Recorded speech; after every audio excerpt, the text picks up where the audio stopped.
comfortable, size-inclusive hotel amenities. Size-inclusive hotel amenities are crucial for ensuring that plus-size travelers feel welcomed, accommodated, and comfortable during their stay. We deserve an environment that respects our needs and body diversity. These are the exact steps that hotels can take to be more size-inclusive and accessible for travelers of all sizes. Number 1 on the list, provide sturdy, wider chairs without armrests in guest rooms, lobbies, and common areas to accommodate different body sizes and types. Number 2 on the list, ensure beds with strong support and a higher weight capacity, along with providing reinforced chairs and wider bathroom facilities. Number 3, make elevators and hallways spacious to allow for easy movement of larger individuals and those utilizing mobility devices. Number 4, install grab bars in showers and near toilets. Offer adjustable handheld shower heads and raised toilet seats for added accessibility. Number 5, train staff to be respectful, understanding, and accommodating to travelers of all sizes.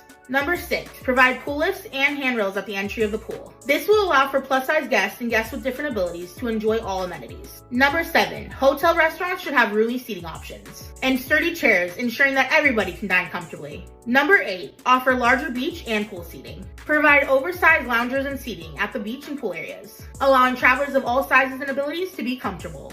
Number 9, hotels should provide size-inclusive bathrobes. These should go up to a size 6X and beyond.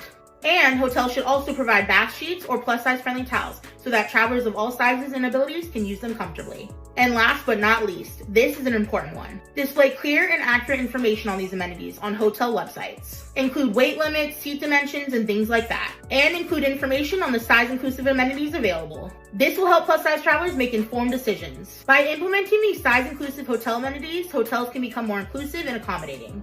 All right, after watching this video, most of you will probably say, hey, you just need to lose weight, right? That is sort of the typical response that you'll see there. You know, small percentage will say, hey, it's not their fault they're in that situation. We should have some compassion. And I get that. I mean, there's a certain amount of, American Disabilities Act, people with wheelchairs.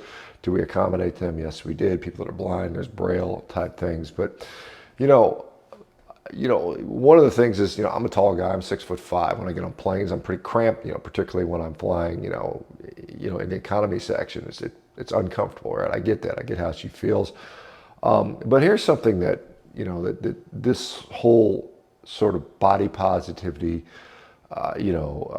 embrace yourself, enjoy it type of thing. The downside of this, this person is in a category. They have, obesity as a BMI of 30, and then you have morbid obesity at 40, then you have super morbid obesity at 50, and there's something called super morbidity after a BMI of 60, which she almost certainly falls into that category. And so here is a case report of somebody with super morbid obesity, in this case BMI of 84. This is a 530-pound man who basically died of complications because he had an infection in his leg that could not properly be treated. And they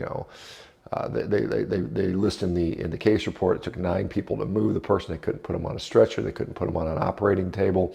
Had to do a procedure at bedside when they found out this person had necrotizing fasciitis, which is very, very lethal in many cases. But the answer would have been an amputation, but the amputation could not be performed, again, due to the sheer size of the person. They couldn't get adequate access to the vasculature to fluid resuscitate the person. So they died at an age of 34. Now, this girl that we just showed is 27. Odds are very likely that she won't live to 40. She will die probably in her 30s, most likely, due to some complication of super morbid obesity or super morbid obesity. And so when we accommodate those things, and we just say, well, we're going to change society to accommodate this clearly very, very, very awful condition of super morbid obesity, we just allow more people to attain that size. It's almost like, it's kind of crazy to think about it. It's like, goldfish in a small goldfish bowl will only get to a certain size. And as you accommodate, you get bigger and bigger. And we've seen that in this society. I mentioned Japan the other day. In Japan, apparently, they don't make plus size clothes. They just don't make them. So if you get plus size, you're going to not have clothes to wear. And so the problem with this is, in this society, we have double X and triple X and quadruple X and on and on and on. And the problem is, what you have to do is catch this really early on. And so when someone is first developing obesity, that's the best time to intervene. But we're so afraid to say anything. Oh my gosh, hey, you put on an extra 20 pounds. That's not good.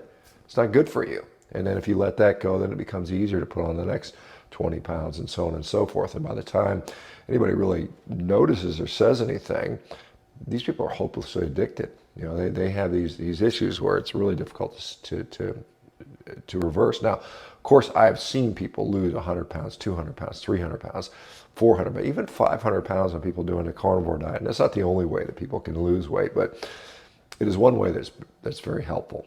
And so what I would say is, you know, you don't, you know, denigrate these people. At the same time, say, hey, look, this has to change. We shouldn't accommodate, you know. So you don't shame or denigrate these people, but at the same time, you don't accommodate and make it so it's just, you know, so easy. Well, it's never going to be easy for them. They're always going to have a struggle in their life. But the more you facilitate, the more you create. All right. So there. Let me know what you guys think about that. Should we have all these accommodations made, and who's going to pay for it? You know. And if not, how do we tactfully reverse course? And like I said, my thought is early intervention is always going to be better. Anyway, so I think, you know, that's what you do. Your loved ones, people you care about, even if they're getting a little bit overweight, you need to really say something. All right. We'll talk to you guys soon. Take care.